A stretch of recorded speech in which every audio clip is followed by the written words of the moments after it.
खोआ के लड्डू खाने का मन करे। तो मैया कह दे ना, आज भैंस ने दूध कम दिया है। तो भैया मन की तरंग मारोगे, संतुष्टि है, संग्राम नहीं होगा। और मन अगर तरंग नहीं मारोगे तो संग्राम होगा। और अगर सांसारिक प्रकार के वस्तुओं से, नाना प्रकार के जंजालों से अगर मन को मार लोगे और भगवान में लगा लोगे तो यह भी एक भगवान की भक्ति है। मन की तरंग, मन की इच्छा, मन की लालसा जिसने मार ली उसने भगवान को पा लिया। यही मन की तरंग मारना है। तो मैया, जीने के लिए जैसे जल भोजन आवश्यक है, वैसे ही संसार से तरने के लिए परमात्मा की भक्ति आवश्यक है। भगवान तुमसे ये कहने नहीं आते कि तुम हमारे लिए भाई 56 भोग लगाओ। वो तो सिर्फ एक प्रेम और भाव, श्रद्धा के भूखे हैं। और तुम 56 भोग लगाओगी और भगवान अगर मैया खाने पर आ जाए तो पूर्ण कर पाओगी? नहीं कर पाओगी। तो यही ऐसे ही भगवान की भक्ति है। मन की तरंगों को मार लो, भगवान स्वयं तुमको दर्शन दे देंगे। यही कृपा है और कुछ नहीं है। अम्बरीशो महाभाग सप्तद्यूपतिं महीम अभ्यां च श्रीलवधवा देवं चातुरं भुवि। श्री सुखदेव जी कहने लगे, हे राजन, अमरीश महाराज 7 दीपों सहित पृथ्वी का अखंड शासन करते हुए ऐश्वर्य को प्राप्त करके भी सबको स्वप्नवत समझते हैं। तुमको सांसारिक वस्तुएं मिल जाए और सब चीज का तुम सुख भोग लो, सब चीज का तुम सुख पाओ और परमात्मा में भक्ति है तुम्हारी, तो वो तुम्हारे लिए एक अदृश्य, एक परछाई की तरह, एक स्वप्नवत की तरह है। जैसे मैयाओ स्वप्न आता है सुबह, ओहो आज तो भाई बहुत अच्छा कार्य होगा, पैसा आएगा। पैसे वाले तो पैसे के लिए, ब्याज वाले जैसे हमारी मैया है, ब्याज वाले तो ब्याज की सोचते हैं। देवी है बन की आज कोई ना कोई आ रहा होगा, रात को भाभी से बात हुई है और वही लगन रखी है, वही सपना बन जाता है। तुम जिसकी लगन लगा लो वही सपना है। वही शत्रु हो चाहे कोई मित्र हो, जिसमें लगन लग जाए वो समक्ष ही दिखाई देता है। दिन रात जो अगर दिमाग, दिल, मस्तिष्क में बस जाए वही दिखाई देता है। ऐसे ही तुम गोविंद को अपने मन में, दिल और दिमाग अपने रोम रोम में बसा लो देवियों, सज्जनों, तुमको वही परमात्मा दिखाई देगा, वही स्वप्न दिखाई देगा, उसके अलावा कुछ दिखाई नहीं देगा। यही भक्ति है, यही भगवान है। यही अम्बरीश जी महाराज कह रहे हैं, जो नावाक पुत्र अम्बरीश है वो यही कह रहे हैं। ये संसार एक स्वप्न है, इसे जितना भी देखना चाहो इतना ही ये कम है। कोई जीने से बढ़ता है किसी का पेट? नहीं बढ़ता। खाने से बढ़ता है? नहीं बढ़ता, क्योंकि जीव स्वाद मांगती है और जीवन हमारा जीना मांगता है। मगर ये सत्य है, जो हमारे शुभ चिंतक होते हैं वो हमारी लालसा के लिए, हमारी कामना के लिए परमात्मा की, गोविंद की भक्ति को भूलकर नाना प्रकार के सांसारिक भक्तों में लग जाते हैं। और जो भगवान की भक्ति में रहता है ना वो कभी भूखा रहता है और ना कभी किसी को भूखा रख सकता है। यही भक्ति है। ये सपन है, ये सपना है। जीवन एक क्या है? स्वप्न। आज है कल नहीं, जैसे रात है दिन नहीं, दिन है रात नहीं। ये जीवन आता जाता है। हम 84 लाख योनियों में मैयाओ घूमते ही रहेंगे। किसी ना किसी योनि में हमको जन्म लेना पड़ेगा। अब जैसे यहाँ पे कीड़े मकोड़े रह रहे हैं, और अगर हम ऐसे किसी कीड़े मकोड़े में अपने अपने कर्मों के अनुकूल रहेंगे, क्योंकि हम बिना भक्ति के एक कीड़े मकोड़े ही तो है। कोई बोल सकता है? राम राम कह सकता है? नहीं कह सकता। सिर्फ इंसान वह व्यक्ति है, यह एक ऐसी योनि है, नर और नारी अर्थात इंसान की, यही भगवान का भजन कर सकता है। मुंह से बोलकर और कानों से सुनकर, आंखों से देखकर, और कोई योनि अपने मुंह से नहीं बोल सकती, मगर कानों से सुन तो सकती है, मन में भगवान को सुमरन तो कर सकती है। अब जैसे कि मान के चलो, ये हमारे हनुमान जी आ रहे हैं बार बार, ये बोल नहीं सकते, तुमसे मांग नहीं सकते, क्योंकि इनका तो अधिकार है छीनना और खाना। ये इनका एक कर्म है, मगर ये किसी से व्यर्थ में नहीं छीनते। ये भी भगवान की भक्ति है, क्योंकि ये भी अपनी एक पेट की लालसा में लगे हुए हैं। ये भी गोविंद से यही प्रार्थना करते हैं अपने मन में प्रति कि ईश्वर, आज हम जिस क्रिया से हम घूम रहे हैं, छीना झपटी कर रहे हैं और व्यक्ति हमको भगा रहे हैं, हे प्रभु अगली योनि में, इस योनि में मत जन्म देना, हमको उस योनि में जन्म देना कि हम अपने द्वारा और अपने हाथों से अपने भक्तों को, तुम्हारे भक्तों को खिला सकें। बोले गोविंद भगवान की।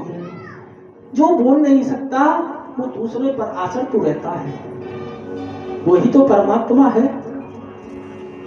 व्रत की समाप्ति पर ब्राह्मणों को भोजन कराया।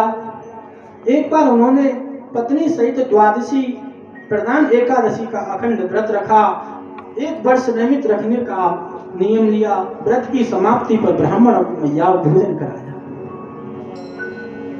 संतुष्टि होने पर तत्पर हुए अपने शिष्यों के साथ दुर्वासा ऋषि पधारे। महाराज ने अर्धपाद शासन देकर पूजा की और प्रसाद के लिए निवेदन किया। ऋषि आमंत्रित हुए, स्वीकार करके नदी में स्नान करने चले गए। कोई किसी के यहाँ निमंत्रण, तुम श्राद्ध करती हो ना, एक छोटा उदाहरण दे रहा हूं। श्राद्ध में गुरुजन संत ब्राह्मण यही भोजन करते हैं जो पितरों की श्रद्धांजलि अर्थात आज्ञारी करते हैं, उनको आहुतियां देते हैं। अर्थात एक उदाहरण, तुम किसी भी अनुष्ठान का याचन करो, संत ब्राह्मण गुरु को आमंत्रित करोगी ना करोगी। जब वो स्नान ध्यान करने चले गए इस दुर्वासा ऋषि, तो ऋषि स्नान ध्यान करे बिना, संत ब्राह्मण बिन भोजन स्नान ध्यान करे बिना कर देते? नहीं करती मैया। स्नान करने नदी में चले गए। दुर्वासा ऋषि स्नान कर कर तब मैया वापस आए तो ब्राह्मण बोले, ब्राह्मणों से पहले प्रसाद पाना, द्वादशी में ही पलायन न करना, दोनों ही दोष है। अगर तुमने एकादशी का व्रत रखा है और तुमने द्वादशी में किसी को भोजन कराना है, उद्यापन होता है द्वादशी में एकादशी का, तुमने ब्राह्मणों को भोजन कराने से पहले अगर तुमने कुछ खा लिया पी लिया अर्थात जल सेवन कर लिया, वो भी एक द्वेष है। और एक पलायन ना करने से जिसे कोई दोष ना लगे, ऐसा भी बताया है। जैसे कि हम अगर जल सेवन कर दे हैं और आमंत्रित किए हुए हैं और जल का सेवन करते हैं, ऐसा भी बताया है, कोई दोष नहीं लगता, क्योंकि भूखे पेट होए न भजन माला और जीले वो अपनी कंठी माला। गोपाल जी से भक्त कह देता, भाई खाने के लिए पेट के लिए नहीं है तो भजन कहाँ से होगा? तो शरीर में ऊर्जा ही नहीं होगी, शक्ति नहीं होगी, तो खाने को तो हम कैसे करें? ब्राह्मण बोले, असंभव केवल नाथ व्रत प्राणों में ऐसा वर्णन आया है कि जल लेना भोजन भी है। अगर तुमने जल सेवन कर लिया तो वो भोजन की अंत में आ जाता है। और अम्बरीश महाराज ने जल से प्रायण कर दिया था, जल पी लिया था। दुर्वासा ऋषि स्नान करके चले गए, उन्होंने जल का सेवन कर लिया। तभी वहां पर दुर्वासा ऋषि आ गए। भैया दुर्वासा ऋषियों में, सप्त ऋषियों में इतने भयंकर क्रोधी ऋषि थे कि उनकी जीव की विद्या पर अर्थात नोक पर श्राप रखा था। सारा वृत्तांत जानकर ऋषि क्रोधित होकर बोले, तुमने निमंत्रण देकर ब्राह्मणों से पहले ही भोजन कर लिया। दुर्वासा ऋषि अम्बरीश महाराज को समझा रहे हैं, अभी मैं तुमको इसका फल देता हूं। ऐसा कहकर अपने सिर से एक जटा फाड़ दी, पृथ्वी पर पटक दी। उसमें से एक धधकती आग के समान एक कलंककारी कृत्या उत्पन्न हुई। हाथ में तलवार लेकर अम्बरीश महाराज को मारने दौड़ी, परंतु अम्बरीश महाराज जरा भी विचलित नहीं हुए। जो सत्य पर है वो कभी घबराता नहीं है, जो भगवान का भक्त है, भक्ति पर है, वो कभी विचलित नहीं होता, चाहे कितनी भी परिस्थितियां आ जाए। वो कृत्या तलवार लेकर महाराज अम्बरीश की तरफ जैसे ही मारने को दौड़ी देवियो, महाराज अम्बरीश कदापि विचलित नहीं हुए। भगवान ने भक्त की रक्षा हेतु सुदर्शन चक्र था, उसको नियुक्त कर दिया। उस सुदर्शन चक्र ने उस कृत्या का उद्धार कर दिया, अर्थात उसको समापन कर दिया। अग्नि की वर्षा करता हुआ यह सुदर्शन चक्र दुर्वासा ऋषि के पीछे चलने लगा। मैयाओ, ये हमारे गोविंद की ऐसी कृपा है कि भगवान जिसकी रक्षा करते हो और जिसके साथ अन्याय हो रहा हो और वो भगवान का भक्त हो, तो भगवान उसको कभी सहन नहीं करते। भगवान ने तुरंत अपने सुदर्शन चक्र को नियुक्त कर दिया और उस चक्र ने उस कृत्या का उद्धार कर दिया और दुर्वासा ऋषि के पीछे एक अग्नि होती है ना, ऐसे तेज की तरह चल दिया। अब तो दुर्वासा ऋषि भागते हुए जा रहे हैं। सुनो सुरेश रघुनाथ सुभाऊ, निजे अपराध रसाही न काऊं। जो अपराध भगत करई, राम रोष पावक सो जरई। अम्बरीश महाराज हाथ जोड़कर खड़े हो देवियो, ना कोई हर्ष है और ना कोई शोक है, ना तो उनके कोई खुशी है और ना कोई दुख है।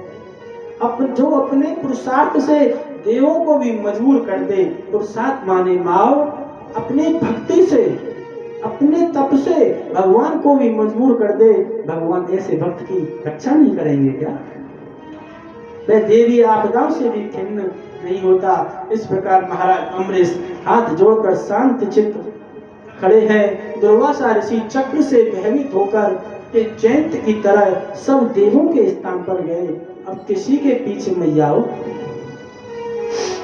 कोई व्यक्ति पड़ जाए तो वो अपने सगे संबंधियों के पास, मित्र मंडली के पास जाता, भाई इससे हमारे प्राणों की रक्षा कराओ, क्योंकि हमने गलत किया है, ये सत्य है, और ये हम क्रोधी हैं, ये हमसे ज्यादा अति क्रोधी है, ये अब हमारे प्राण ले बिन मानेगा नहीं। दुर्वासा ऋषि के पीछे सुदर्शन चलता ही जा रहा है और दुर्वासा ऋषि आगे आगे सभी देवताओं के मठों पर, मंदिरों पर, सुकराती में इंद्र के पास ऐसा कोई देवता नहीं छोड़ा, हिमालय तक शिव जी के पास सभी देवताओं के स्थानों पर भ्रमण किया। काहू बैठन कहानी रोई, राखी को सकई राम कर धोई। काहू बैठन कहाँ न हो। किसी ने ये नहीं कहा कि तुम बैठ जाओ, तुम राम के द्रोही हो, और कोई राम का द्रोही को बैठा सकता है? कोई भगवान की भक्ति का तिरस्कार करने वाले नास्तिक पुरुष को कोई संसार में बैठा सकता है? नहीं बैठा रहा। प्रभु तुम्हारी लीला तुम ही जाने, क्योंकि तुम्हारे चक्कर में हम क्यों अपने प्राणों की परेशानी उठावें। तुमने जो किया, तुमने भगवत भक्त का तिरस्कार किया। शंकर जी ने कहा, दुर्वासा ऋषि तुम वैकुंठ नाथ के पास जाओ, वैकुंठ नाथ स्वयं परम नारायण विष्णु हैं। जब ऋषि ने विष्णु भगवान के पास रक्षा की गुहार की तो भगवान बोले, अहम भक्ति पराधीनो, अहम भक्त पराधीनो, मैं भक्त के पराधीन हूँ। हर स्वतंत्र साधु बीरग्रस्त हृदयो,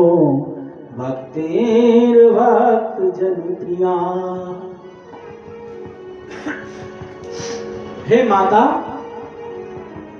भगवान ने भी कह दिया अहम भक्त पराधीनो, मैं भक्त के पराधीन हूँ। तुमने साधु निर्गस्त हृदय भक्तेर जन प्रिया, मुझको साधु संत और भक्त जन अति प्रिय है, तुमने भक्त का तिरस्कार किया है।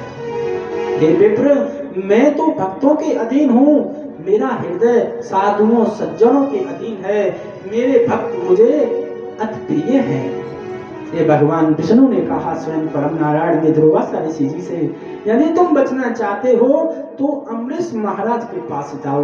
गोविंद ने फिर वहां के सभी देवताओं ने विष्णु भगवान के पास भेज दिया और भगवान ने वही ऐसी रणनीति बनाई कि अम्बरीश महाराज के पास, जहां से संग्राम शुरू हुआ था, सुदर्शन पीछे लगा था मारने के लिए, वो घूमते घूमते दुर्वासा ऋषि अम्बरीश जी महाराज के पास आ गए। क्योंकि भगवान ने भी कह दिया मैं भक्तों के पराधीन हूँ, मैं संत ब्राह्मणों का भक्तों का सेवक हूँ, मैं उनके अधीन हूँ, मैं उनकी विप्रता नहीं कर सकता, तुम स्वयं स्वतः अम्बरीश जी के पास जाओ। दुर्वासा ऋषि घूमते घूमते भाई अपने जब जिसके प्राणों की रक्षा करनी हो तो आज के समय में कहते हैं हाथ जोड़ के ही मैया काम चलाना पड़ता है। बहन भाई देवियों, कोई देवता लड़ बैठे हैं तो क्या तुम नट बजाओगी? नहीं, देवता भी लोग कह देंगे भाई देवी के ही पास जाओ, भाई हमें क्यों घसीट रहे हो। ऐसी देवताओं ने कह दिया कि तुम हमारे भोले भंडारी जिसकी कोई कामना नहीं कर सकता, मुन्नों की माला डाले हुए वश में लगाए हुए विष धारण किए नीलकंठ भगवान ने भी कह दिया तुम स्वयं परम नारायण के पास जाओ। और परम नारायण ने क्या कह दिया कि तुम अम्बरीश जी महाराज के पास जाओ, जिसका तुमने तिरस्कार अपमान किया है, जिसको तुमने श्राप दिया है, जिसको तुमने मारने का प्रयत्न किया है, उन्हीं से जाके क्षमा मांगो, क्योंकि मैं तो भक्त के पराधीन हूँ, मैं तो भक्त के अधीन हूँ, मैं इसमें कुछ नहीं कर सकता। बुद्धिमान व्यक्ति ऐसे ही रास्ता निकाल के निकल जाते हैं। अब दुर्वासा ऋषि को अपने किए हुए कृत्य का पश्चाताप होने लगा। अब तो किसी को अपने प्राण कमाने की लालसा होती है? नहीं, सबको अपने प्राणों की चिंता होती है। अपने प्राणों की चिंता नहीं होती तो दुर्वासा ऋषि माता घूमते क्या? नहीं घूमते, क्योंकि पता है सुदर्शन चक्र है, ये मुझसे ज्यादा बलशाली है, मैं तो श्राप ही तो दे सकता हूँ, ये तो मुझको मार के ही धरती से विदा कर देगा, गोविंदाय नमो नमः कर देगा। इसलिए अपने प्राणों की रक्षा के लिए सब जगह घूमकर अंत में अम्बरीश जी महाराज के पास आ गई।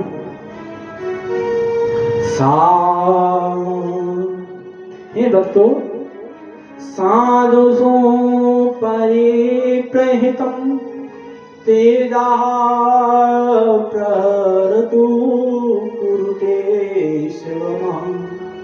जो पुरुष निरपराध साधु पुरुषों पर शक्ति का प्रयोग करता है, किसी का अपराध ना हो और तुम उसको व्यर्थ में सताओ मिलाओ, वह शक्ति उसी का नाश कर देती है।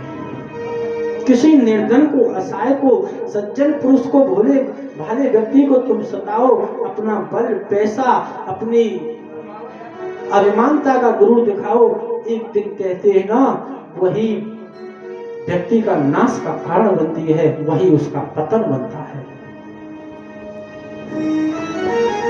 उन अम्बरीश महाराज जी से क्षमा मांगने लगे दुर्वासा ऋषि। उधर अम्बरीश महाराज एक वर्ष तक जल पीकर मैया आधार पर खड़े रहे, जल पीकर दुर्वासा ऋषि एक वर्ष तक घूमते रहे। आज की भक्ति तो ऐसी है भैया, एक मिनट मैया ना ठहरा जाए, और वो भक्त देखो एक वर्ष तक जल पी के वहीं जिस स्थान पर छोड़ा था दुर्वासा ऋषि जी ने, उसी स्थान पर खड़े रहे। दुर्वासा ऋषि जी ने क्षमा मांगी है। अम्बरीश जी बोले कि अम्बरीश की शरण में आकर उनके चरणों में गिर गए। दुर्वासा ऋषि अम्बरीश जी महाराज के चरणों में गिर गए। अब दुर्वासा ऋषि को दीन भाव से प्रार्थना करता देखकर अम्बरीश महाराज सुदर्शन चक्र से विनती करने लगे, हे सुदर्शन, हे शस्त्राधार, हे अच्युत, हे प्रिय, हे समस्तों अस्त्रों का नाश करने वाले सुदर्शन चक्र ऐसे बलशाली हैं हमारे गोविंद के, इनके सामने कोई अस्त्र शस्त्र, कोई शत्रु टिक नहीं सकता। समस्त अस्त्र शस्त्रों शत्रुओं का नाश करने वाले हे सुदर्शन चक्र, आपको नमस्कार है। हे पृथ्वी के ईश्वर, इस ब्राह्मण का कल्याण करो। कल्याण का मतलब है इसे क्षमा कर दो, जो हुआ सो हुआ। माताओं कितना भी संग्राम हो जाए, अंत में राजीनामा तो निश्चित है। जब तक पैसे का बल है और घर में ताकत है और घूमने वाले फ्री हैं, तब तक व्यक्ति झुकता नहीं है। और जब झुकता है अंत में शरणागति ही होता है। शरणागतिम इति क्षमा मात्रम प्रदेशु मानस न रहा। जो क्षमा और शरणागत हो गया, वहां समझो संग्राम खत्म हो गया। रूप वेल प्यारी बनी, सुप्रीतम प्रेम तमाल, दो मिल मिल एक वही, श्री राधा वल्लभ लाल। और भगवान भी उन्हीं के कार्यों को सिद्ध करते हैं जिन्हें भगवान पर पूर्ण विश्वास होता है और भगवान के भरोसे रहते हैं। विश्वास जरूरी है,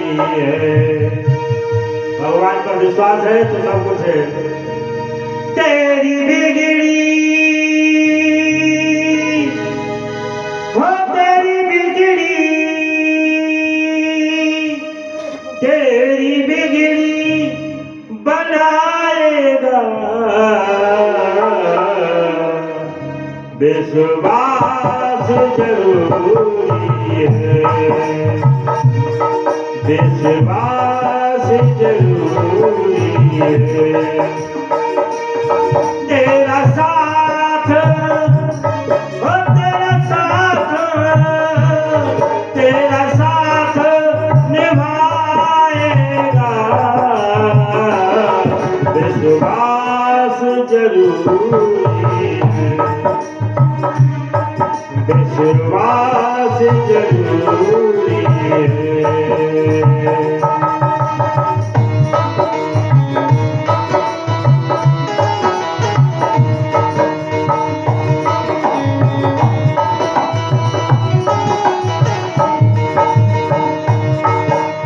जिस दिन भी तू सच्चे मन से इसका हो जाएगा, उस दिन तू हर पल उसको अपने संग पाएगा।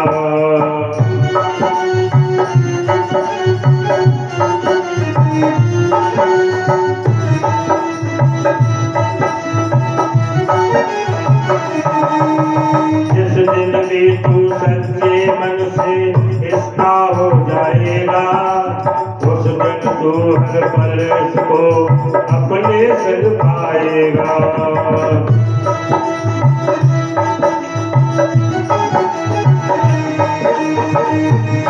तेरे संग संग,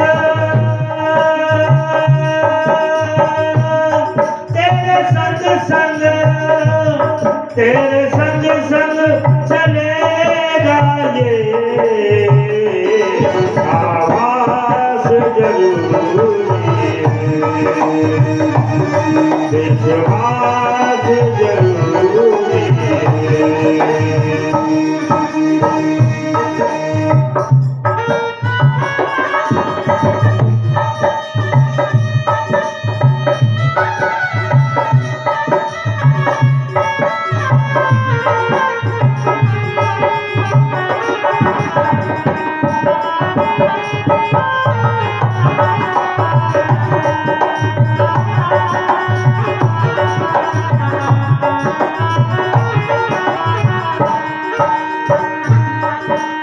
होके मगर तू जब भी इसके भजनों को गाएगा, कर हो भरोसा पक्का तेरे सामने आ जाएगा।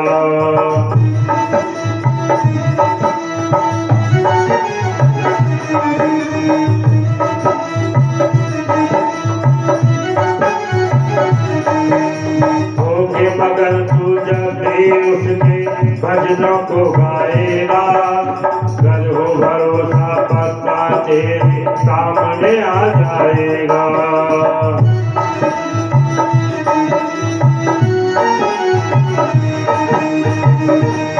प्यासी नैनों की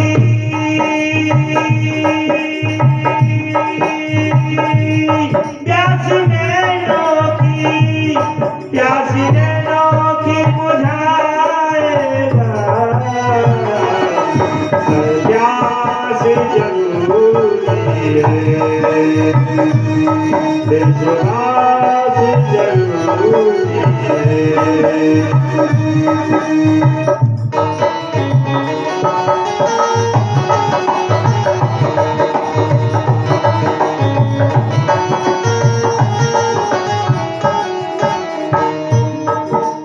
श्याम नाम की मस्ती में तू अर्ध तब तो खोला, छोड़ के चिंता और फिकर तू गोद में इसकी सो जा।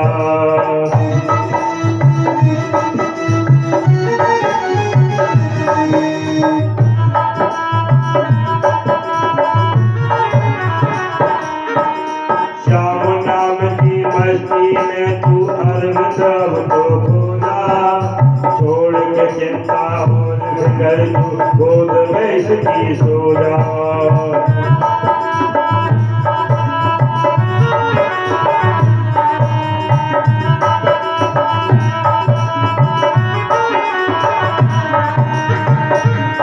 हाथ सर पे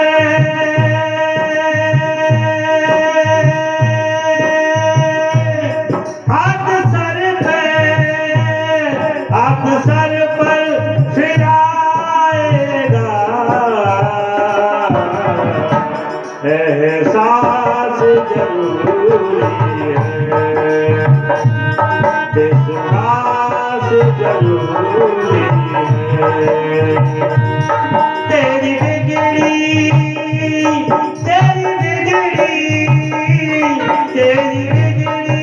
बनाएगा, विश्वास जरूरी है, आवाज जरूरी है, विश्वास जरूरी है, विश्वास जरूरी है।